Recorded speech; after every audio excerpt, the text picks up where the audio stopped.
इस वीडियो में हम देखेंगे न्यूरल कंट्रोल एंड कोऑर्डिनेशन के इंपॉर्टेंट क्वेश्चंस जो कि आपके लिए बहुत इंपॉर्टेंट है। तो हम स्टार्ट करते हैं। हमारा पहला क्वेश्चन है, the controlling centre of autonomic nervous system is, यानी कि ऑटोनोमिक नर्वस सिस्टम को कौन कंट्रोल करता है। तो ऑप्शंस है हाइपोथैलेमस, स्पाइनल कॉर्ड, सेरेबेलम या फिर पोन्स।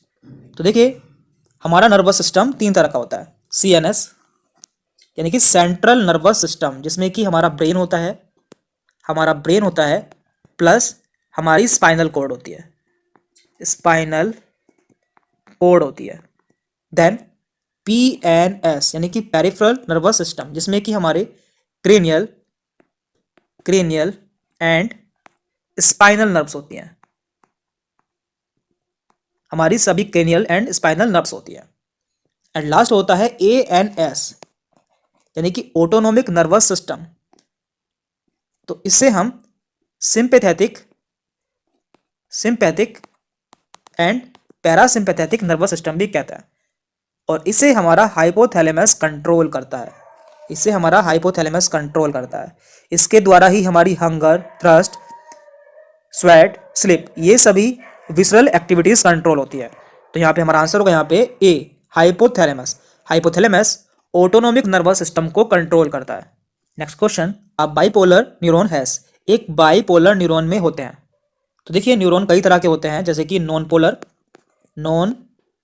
पोलर जिसमें कि कोई डिफरेंस नहीं होता, इनमें डेंड्रोन एंड एक्सोन में कोई डिफरेंस नहीं होता, नो डिफरेंस। देन यूनिपोलर तो इनमें कोई डेंड्रोन नहीं पाया जाता, नो डेंड्रोन, ओनली एक्सोन, इनमें केवल एक्सोन होता है। एंड बाइपोलर तो बाइपोलर में एक डेंड्रोन एंड एक एक्सोन होता है। इसका एग्जाम्पल है रेटिना ऑफ आई। तो यहां से पूछा है बाइपोलर न्यूरॉन, इसलिए हमारा आंसर होगा यहाँ पे C, one dendrite and one axon. इसका एग्जाम्पल है retina of eye. Next question, during conduction of nerve impulse के कंडक्शन के समय क्या होता है। तो देखिए, हमारे एक्सोप्लाज्म में नर्व कंडक्शन के समय सोडियम आयन एक्सोप्लाज्म के अंदर मूव करता है और यहां से पोटेशियम आयन बाहर की तरफ मूव करता है। तो यहां पे ऑप्शंस हैं, sodium ion moves into axoplasm, तो इसका पहला ही ऑप्शन सही है। नर्व इंपल्स के कंडक्शन के समय सोडियम आयन एक्सोप्लाज्म के अंदर मूव करता है। Next question, action potential of nerve cell का एक्शन पोटेंशियल कितना होता है। तो देखिए, पोटेंशियल दो तरह के होता है, रेस्टिंग एंड एक्शन। ये दोनों आपसे एग्जाम में पूछा जाता है। तो रेस्टिंग होता है -70 MV एंड एक्शन होता है +30 MV।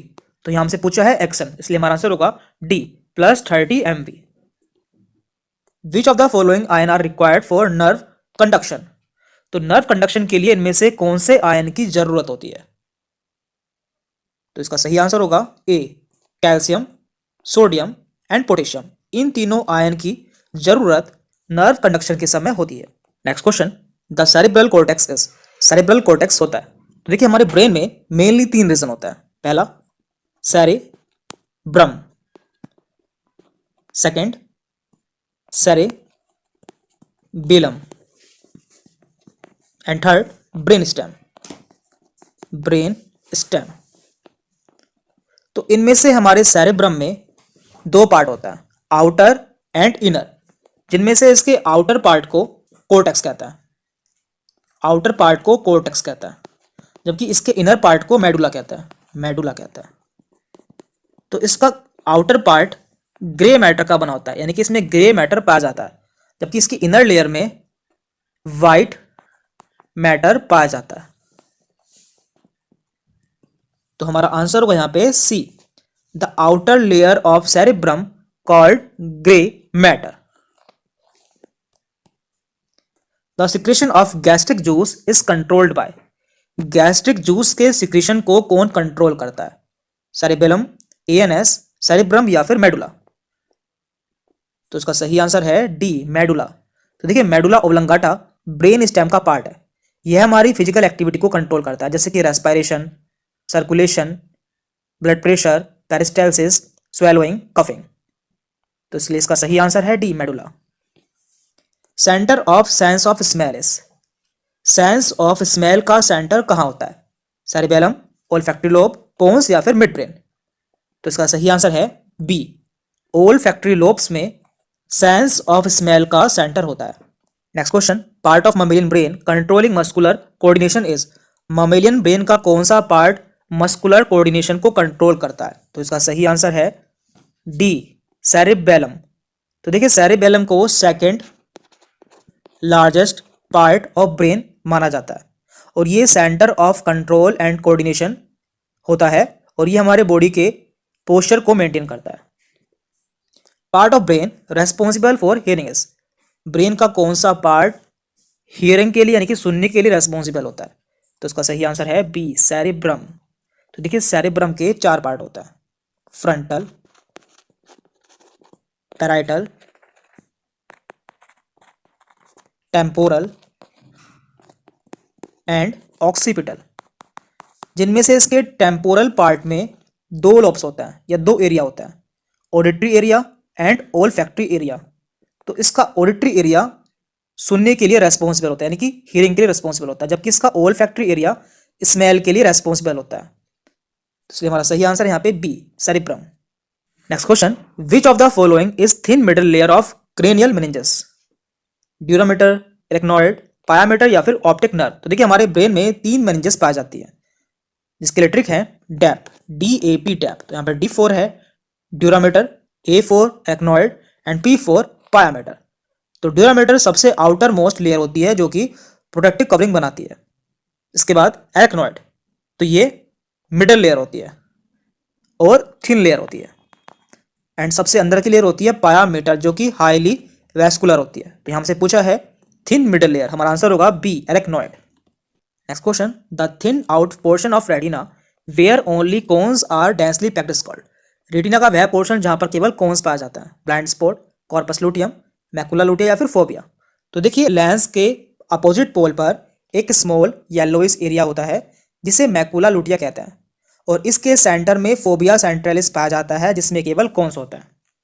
तो मान लीजिए ये आपकी आई है, तो इस जगह यहाँ पर लेंस होता है एंड लेंस के अपोजिट पोल पर इस जगह मैकुला लुटिया पाया जाता है, मैकुला लुटिया, और इसी में एक फोबिया सेंट्रलिस होता है जिसमें कि केवल कोन्स पाया जाता है। इसलिए हमारा आंसर होगा यहाँ पे डी, फोबिया। इसका पूरा नाम है फोबिया सेंट्रलिस, सेंट्रलिस। इसके बाद the amount of light that falls on retina is regulated by, यानी कि रेटिना पर जो लाइट गिरती है उसे कौन कंट्रोल करता है, लेंस, कॉर्निया, आइरिस या फिर सिलरी मसल्स। तो इसका सही आंसर है सी, आइरिस, और ये रेस्पॉन्सिबल है आई कलर के लिए, आई कलर के लिए भी रेस्पॉन्सिबल है।